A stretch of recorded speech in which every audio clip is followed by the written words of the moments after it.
तो अब हम लोग सीखने जा रहे हैं किसी केमिकल रिएक्शन का रेट को हम लोग कैसे मेज़र करें।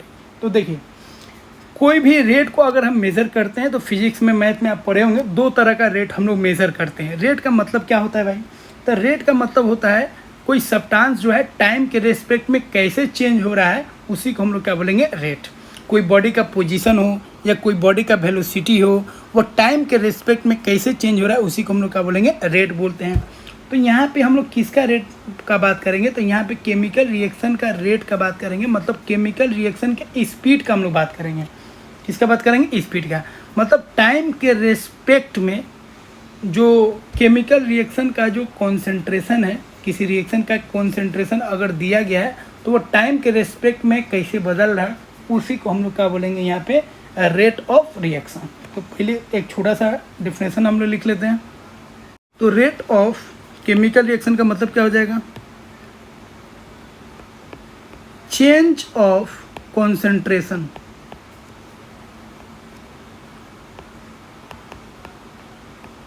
Of reactant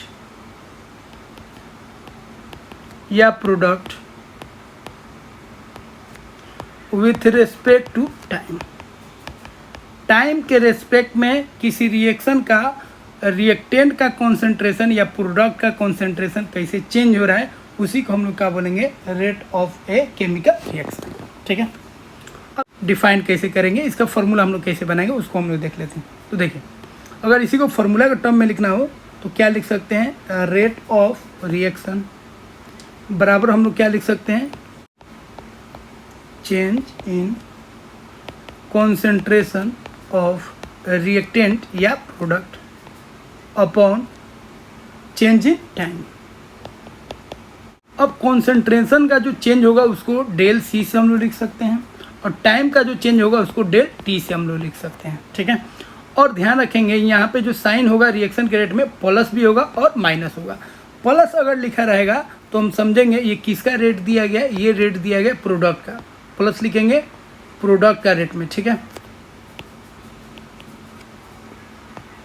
product rate. और जब माइनस होगा, आगे आपको समझाएंगे, माइनस जब रेट में लगा रहेगा तो समझेंगे यह रेट किसका दिया गया है, यह स्पीड किसका दिया गया है, तो वह आपका क्या हो जाएगा? रिएक्टेंट का।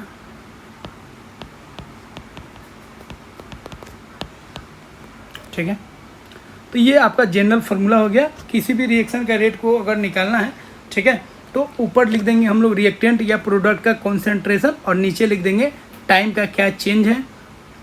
तो ऊपर हम लोग लिखेंगे जो रिएक्टेंट और प्रोडक्ट का जो कॉन्सेंट्रेशन है उसमें क्या चेंज आया, और नीचे हम लोग लिख देंगे टाइम में क्या चेंज आया, और उसको जब डिवाइड कर देंगे तो वही हो जाएगा हमारा रेट ऑफ रिएक्शन। अब यहाँ पे ध्यान देने की बात है, जो रिएक्शन का जो रेट होता है, हम लोग मैथ फिजिक्स में पढ़े होंगे, दो तरह का होता है। तो रेट को हम लोग दो तरीके से डिफाइन करते हैं, एक होता है एवरेज रेट और एक होता है इंस्टेंटेनियस रेट। अब दोनों में अंतर क्या होता है उसको हम लोग समझ लेते हैं। अब देखिए, अब रेट ऑफ रिएक्शन को दो तरीके से डिफाइन कर सकते हैं। एक होगा आपका एवरेज रेट,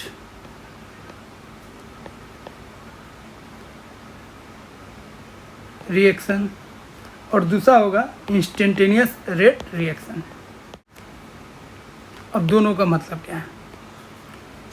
तो देखिए, एवरेज रेट का मतलब होता है अगर किसी रिएक्शन का रेट आप निकाल रहे हैं over a long time interval, किसी इंटरवल में, मान लीजिए 10 सेकेंड से 20 सेकेंड में कोई रिएक्शन हो रहा है, और 10 से 20 सेकेंड के बीच में आप जानना चाहते हैं इस रिएक्शन का स्पीड क्या है, तो उसको हम लोग क्या बोलेंगे? Average rate. लेकिन आप चाहते हैं 10 सेकेंड पर, 10वां सेकेंड पर या 11वां सेकेंड पर उस रिएक्शन का क्या स्पीड है, तो उसको हम लोग क्या बोलेंगे? Instantaneous rate. इसका मतलब है एवरेज रेट जो होगा एक इंटरवल में होगा। ठीक है, तो इसको हम लोग बोल सकते हैं rate of reaction over a long time interval. एक टाइम इंटरवल में अगर हम रेट को निकालेंगे तो उसको हम लोग क्या बोलेंगे? Average rate reaction. और अगर हम किसी इंस्टेंट पे बात करेंगे तो उसको हम लोग क्या बोलेंगे? Instantaneous rate reaction. तो इसको हम लोग लिख सकते हैं rate of reaction at any instant of time, at any instant. ठीक है, इसका मतलब हो गया अगर किसी इंस्टेंट पे बात करेंगे, किसी टाइम टी पे बात करेंगे, तो वो जो रेट होगा रिएक्शन का उसको हम लोग क्या बोलेंगे, इंस्टेंटेनियस रेट। जैसे अगर हम बात करेंगे, मान लीजिए हम रिएक्शन का रेट चाहते हैं 10 सेकेंड से 20 सेकेंड के बीच में रिएक्शन का रेट निकालना चाहते हैं, रिएक्शन का रेट, रिएक्शन रेट। तो ये जो रिएक्शन रेट होगा वो कैसा होगा, एवरेज होगा। कैसा होगा, एवरेज। लेकिन अगर t इक्वल टू 10 सेकेंड, किसी टाइम पे मान लीजिए 10 सेकेंड पर उस रिएक्शन का रेट क्या है, तो इस रिएक्शन का जो रेट होगा, इस रिएक्शन रेट को हम लोग क्या बोलेंगे, इंस्टेंटेनियस। क्या बोलेंगे, इंस्टेंटेनियस। तो इतना आप समझ गए होंगे। किसी टाइम पर बात करेंगे तो इंस्टेंटेनियस रेट, और किसी इंटरवल में बात करेंगे, इतना टाइम से इतना में बात करेंगे, तो उसको हम लोग क्या बोलेंगे, एवरेज रेट। क्लियर है। अब यहाँ पे ध्यान देने का बात है, इंस्टेंटेनियस रेट को कैसे डिनोट करेंगे और एवरेज रेट को हम लोग कैसे डिनोट करेंगे। तो एवरेज से ही बनता है इंस्टेंटेनियस। मैथ के अगर आप स्टूडेंट होंगे तो इतना आप जानते होंगे। एक फार्मूला आपको बता देते हैं जिसको आप ध्यान रखेंगे, del X upon del Y. ठीक है, इसमें अगर हम लिमिट लगा देते हैं और डेल वाई टेंस टू 0, तो यह आपका क्या हो जाएगा, ये हो जाएगा डी एक्स बटा डी वाई। तो यह हो गया आपका कौन चेंज हो गया, यह हो गया आपका एवरेज चेंज, एवरेज चेंज या रेट चेंज, और ये आपका हो गया इंस्टेंटेनियस रेट चेंज। इस फार्मूला को आप मैथ में, फिजिक्स में पढ़े होंगे, इसको ध्यान रखेंगे। क्लियर है। यही थोड़ा सा हम लोग यूज़ करेंगे, जिसका आप स्क्रीनशॉट ले लीजिए। इस फार्मूला को हम मिटाने वाले हैं।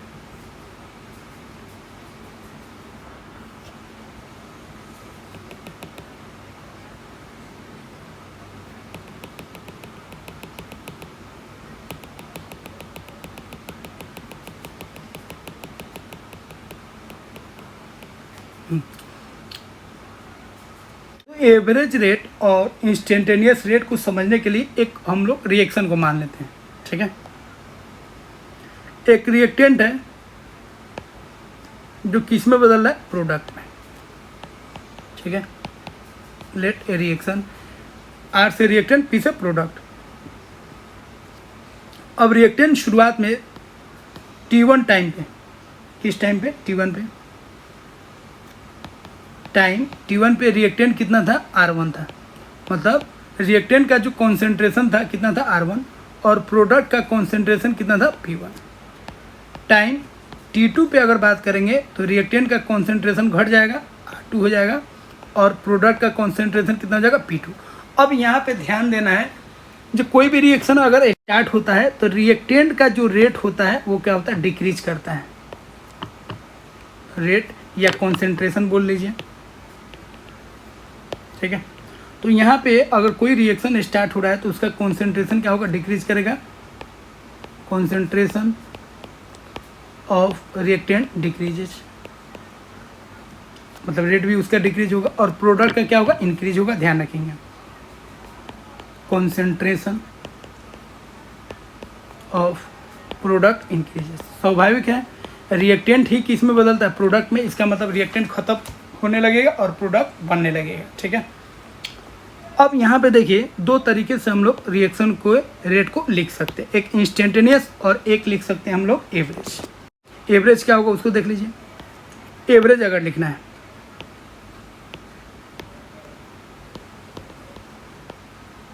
एवरेज रेट, और एक लिखना है हम लोगों को इंस्टेंटेनियस रेट, आर एवरेज बराबर कॉन्सेंट्रेशन का चेंज। तो कॉन्सेंट्रेशन का चेंज हम लोग लिखेंगे तो रिएक्टेंट के टर्म में भी लिख सकते हैं और प्रोडक्ट के टर्म में भी। ठीक है, तो रिएक्शन का रेट हम लोग याद रखेंगे, रिएक्टेंट के टर्म में भी लिख सकते हैं और प्रोडक्ट के टर्म में भी। तो पहले लिखते हैं हम लोग रिएक्टेंट के टर्म में, तो रिएक्टेंट का जो चेंज है वो कितना हो जाएगा, R2 माइनस R1। चेंज कभी भी निकालते हैं तो कैसे निकालते हैं, फाइनल माइनस इनिशियल। तो ये हो गया फाइनल रिएक्टेंट और ये हो गया इनिशियल रिएक्शन, अपॉन टाइम का चेंज। फाइनल टाइम कितना है, T2, और इनिशियल टाइम कितना है, T1, तो T2 माइनस T1। ये हो गया रिएक्टेंट का रेट हो गया। उसी तरह आप प्रोडक्ट का भी रेट लिख सकते हैं, दोनों का मान क्या होगा, बराबर होगा। रिएक्टेंट जिस रेट से घटेगा उसी रेट से प्रोडक्ट क्या होगा, बनेगा, इसका खास ख्याल रखेंगे, ठीक है। रिएक्टेंट जिस रेट से घटेगा उसी रेट से प्रोडक्ट बनेगा, क्या है कि रिएक्टेंट ही बदल रहा है प्रोडक्ट में। तो रिएक्टेंट का जो रेट होगा वही रेट किसका हो जाएगा, प्रोडक्ट का। तो प्रोडक्ट का कैसे लिख सकते हैं, P2 माइनस P1, ठीक है, अपॉन T2 माइनस T1। तो ये हो गया किसका रेट, प्रोडक्ट का। तो रिएक्टेंट का जो रेट होगा वही प्रोडक्ट का रेट होगा। फर्क क्या होगा, रिएक्टेंट में माइनस लिख देते हैं और प्रोडक्ट में प्लस लिख देते हैं। इसका मतलब क्या है, माइनस का मतलब रिएक्टेंट का जो रेट है वो क्या हो रहा है, डिक्रीज हो रहा है, और प्रोडक्ट का जो प्लस लिखें इसका मतलब है प्रोडक्ट का जो रेट है वो क्या हो रहा है, इंक्रीज कर रहा है। तो हमेशा ध्यान रखेंगे कोई भी रिएक्शन अगर प्रोसीड कर रहा है तो उसमें रिएक्टेंट का जो रेट होगा वो डिक्रीज करेगा और प्रोडक्ट का जो रेट होगा वो इंक्रीज करेगा। काहे कि कोई भी रिएक्शन तभी होगा जब रिएक्टेंट प्रोडक्ट में बदलेगा। तो रिएक्टेंट जब प्रोडक्ट में बदलेगा तो रिएक्टेंट का अमाउंट घटेगा और प्रोडक्ट का अमाउंट जो है, कॉन्सेंट्रेशन जो है वो बढ़ेगा, ठीक है। इसका खास ख्याल रखेंगे। तो अगर आपको किसी रिएक्शन के रेट को निकालना है तो उसको दोनों टर्म में निकाल सकते हैं, रिएक्टेंट के टर्म में भी निकाल सकते हैं और प्रोडक्ट के टर्म में भी आप निकाल सकते हैं। दोनों का रेट बराबर होगा, रिएक्टेंट का जो रेट होगा वही रेट प्रोडक्ट का होगा। फर्क क्या होगा, रिएक्टेंट का रेट नेगेटिव होगा मतलब वो डिक्रीज करेगा और प्रोडक्ट का रेट पॉजिटिव होगा मतलब वो इंक्रीज करेगा। लेकिन दोनों का वैल्यू क्या होगा, न्यूमेरिकल वैल्यू। इसका न्यूमेरिकल वैल्यू का बात करें या इसका न्यूमेरिकल का वैल्यू बात करें, दोनों क्या होगा, सेम होगा। अब इसी को आप ऐसे भी लिख सकते हैं शॉर्ट में, del R upon del T या del P upon del T, ठीक है। तो इस तरीके से हम लोग लिख सकते हैं। वही अगर हम इंस्टेंटेनियस रेट का बात करेंगे तो हम लोग लिख सकते हैं, यहाँ पे डेल आर लिखे हैं तो इसी को लिख दीजिए D R upon D T या D P upon D T. यहाँ पे हो जाएगा माइनस और यहाँ पे क्या हो जाएगा, प्लस। किसी रिएक्शन के रेट को अगर लिखना है तो एवरेज लिखेंगे तो डेल लगा देंगे और डी लगा देंगे तो वो आपका हो जाएगा इंस्टेंटेनियस रेट। क्लियर है, ठीक है। अब ध्यान देने की बात है, ये बेसिक चीज़ है, इसको ध्यान रखेंगे। ये हो गया आपका कॉन्सेंट्रेशन ऑफ रिएक्टेंट, ठीक है। और ऐसे लिखेंगे तो इसका मतलब क्या हो जाएगा, कॉन्सेंट्रेशन ऑफ प्रोडक्ट, ठीक है। और डेल आर जब लिखेंगे ऐसे लिखेंगे तो इसका मतलब क्या हो जाएगा, change in concentration of reactant. और डेल पी लिखेंगे इसका मतलब क्या हो जाएगा, change in concentration of product. तो ये हम लोग सीख गए जी एवरेज रेट को कैसे लिखेंगे और इंस्टेंटेनियस रेट को हम लोग कैसे लिखेंगे। तो डियर स्टूडेंट्स, एवरेज रेट क्या होता है और इंस्टेंटेनियस रेट क्या होता है वो हम लोग सीख चुके हैं। अब यहाँ पे मेन क्वेश्चन एराइज होता है जहाँ से बहुत सारे क्वेश्चन आते हैं। तो इस कॉन्सेप्ट को आप अच्छे से समझिए। कोई केमिकल रिएक्शन दे देगा और आपको बोलेगा उसका रेट निकालने के लिए, रिएक्टेंट का रेट दे देगा, प्रोडक्ट का रेट निकालने के लिए। अब रिएक्टेंट में बहुत सारा टर्म होगा, एक टर्म को दे देगा और बाकी सबका आपको रेट बोलेगा, ठीक है। अगर रिएक्टेंट होगा तो घट रहा होगा और प्रोडक्ट होगा तो बन रहा होगा। तो कैसे निकालेंगे, तो अगर कोई केमिकल रिएक्शन दिया गया है, मान लीजिए एक केमिकल रिएक्शन दिया गया है, दो रिएक्टेंट हम ले लेते हैं। रिएक्टेंट एक भी हो सकता है, दो भी हो सकता है, तीन भी हो सकता है, ठीक है। दो रिएक्टेंट ले लिए और हम लोग दो प्रोडक्ट भी ले लेते हैं। प्रोडक्ट एक भी हो सकता है तो उससे घबराना नहीं है। अब यहाँ पे देखिए ये जो ए बी सी डी दिख रहा है ये आपका क्या हो गया, इसको हम लोग बोलेंगे, इसको हम लोग ऑलरेडी सीख चुके हैं, इसको हम लोग क्या बोलेंगे, स्टोइकियोमेट्रिक कोफिशिएंट, कोफिशिएंट बोलेंगे, ठीक है। अब आपको अगर बोले जो ए का क्या रेट है, बी का क्या रेट है, सी का क्या रेट है और डी का क्या रेट है, तो आपको यहाँ पे ध्यान देने की बात है, रिएक्टेंट का जो रेट है वो घटेगा। तो यहाँ पे जो रिएक्टेंट है ए और बी जो है आपका रिएक्टेंट है, तो इसका रेट जो होगा क्या होगा, डिसअपियर होगा, मतलब ख़त्म होगा, कम होगा। और इसका जो रेट है ये प्रोडक्ट है, तो इसका रेट क्या होगा, बढ़ेगा, ठीक है। तो ये प्लस रेट आएगा और ये रिएक्टेंट है तो इसका रेट क्या आएगा, माइनस आएगा, ठीक है। माइनस मतलब ये डिसअपियर होगा और प्रोडक्ट का रेट प्लस है मतलब वो अपियर होगा, उसका प्रोडक्शन होगा। तो हम लोग कैसे रेट को डिफाइन करेंगे, अगर केमिकल रिएक्शन दिया रहेगा और उसका स्टोइकियोमेट्रिक कुछ गिवन होगा, ठीक है। तो रिएक्शन का रेट क्या होगा, rate of reaction. Rate of reaction को हम लोग लिख सकते हैं, तो कुछ नहीं करना है, जितना भी टर्म है सबको लिखते जाइए, ठीक है। ए टर्म है तो लिख दीजिए del A upon del T, फिर बी का लिख दीजिए del B upon del T, C क्या लिख दीजिए del C upon del T, D क्या लिख दीजिए del D upon del T. जितना भी टर्म है रिएक्टेंट का हो तब या प्रोडक्ट का हो सबको लिख दीजिए, सबको बराबर कर दीजिए। और उसका जो कोफिशिएंट है, जैसे ए का कोफिशिएंट कितना है ए, तो ए से डिवाइड कर दीजिए 1 अपॉन ए। बी का कोफिशिएंट कितना है स्मॉल बी, तो उससे डिवाइड कर दीजिए। सी का कोफिशिएंट कितना है स्मॉल सी, तो इसको डिवाइड कर दीजिए। फिर डी का कोफिशिएंट है स्मॉल डी, तो उसे डिवाइड कर दीजिए। तो आपको कुछ नहीं करना है, जितना भी टर्म है सबका आपको कॉन्सेंट्रेशन लिखना है, चेंज इन कॉन्सेंट्रेशन लिखना है, डेल्टा टाइम से उसको डिवाइड कर देना है और उसका जो भी कोफिशिएंट है उसको आपको रेसिप्रोकल करके लिख देना है। और साइन का बात करेंगे तो आपको ध्यान रखना है रिएक्टेंट में आपको साइन क्या रखना है माइनस रखना है, क्या कि रिएक्टेंट का रेट क्या होगा घटेगा। और प्रोडक्ट वाला जो टर्म होगा जैसे सी और डी प्रोडक्ट का टर्म है तो उसके साइन को आपको क्या करना है प्लस लिखना है, या प्लस लिखने की आपको कोई आवश्यकता नहीं है, मतलब प्लस को हम लोग जनरली नहीं लिखते हैं, तो यहाँ पे माइनस हो जाएगा और ये आपका क्या हो जाएगा प्लस हो जाएगा। ठीक है, तो ये समझने के लिए हम लिख दिए। इस तरीके से आप इसको डिफाइन करेंगे। और डियर स्टूडेंट्स याद रखिएगा ये बहुत ही सिंपल है, बहुत इंपॉर्टेंट है। यहाँ पे आपको दिखाएंगे बहुत सारे क्वेश्चन पूछे गए सिर्फ इसी कॉन्सेप्ट पे। नीट में लगभग आपको 10 से 11 क्वेश्चन आपको मिल जाएंगे यहाँ पे। ठीक है, नीट में उसी तरह जेई भी, तो सारे कंपटीशन वाले इस पे बहुत सारे क्वेश्चन इस पे पूछते हैं। तो नीट के हम लोग बहुत सारे इंपॉर्टेंट क्वेश्चन करेंगे, लेकिन उससे पहले एक दो एग्जाम्पल हम लोग देख लेते हैं। जैसे मान लीजिए एक रिएक्शन दे, हाइड्रोजन हाइड्राइड का डिकम्पोजिशन होता है हाइड्रोजन प्लस आयोडीन में। ठीक है, अब यहाँ पे देखिए अगर हमको रेट लिखना है, रिएक्शन दिया है और हमको क्या करना है इसका रेट लिखना है, तो रेट हम लोग कैसे लिखेंगे, तो फिर उसी तरह लिख दीजिए रेट ऑफ रिएक्शन। जितना भी टर्म है सबका जो कॉन्सेंट्रेशन का चेंज है सबको लिख दीजिए। तो एच आई का कॉन्सेंट्रेशन चेंज कितना हो जाएगा del H I upon del T. H two का कितना हो जाएगा del H two upon del T.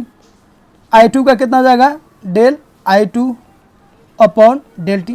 अब आप क्या कीजिए, जो भी कोफिशिएंट है एच आई का कोफिशिएंट कितना है 2, एच टू का कोफिशिएंट कितना है 1, यहाँ पे छिपा हुआ है नहीं लिखते हम लोग, और आई टू का भी कोफिशिएंट कितना है 1। सबसे डिवाइड कर दीजिए, 2 से डिवाइड करेंगे कितना आएगा 1/2, 1 से डिवाइड करेंगे तो 1/1 उतना ही रह जाएगा। और यहाँ पे भी 1 है तो इसमें भी डिवाइड करेंगे आई टू में तो 1/1 आ जाएगा। बस यहाँ पे आप क्या लिखेंगे माइनस, और इन दोनों में क्या लिखेंगे प्लस।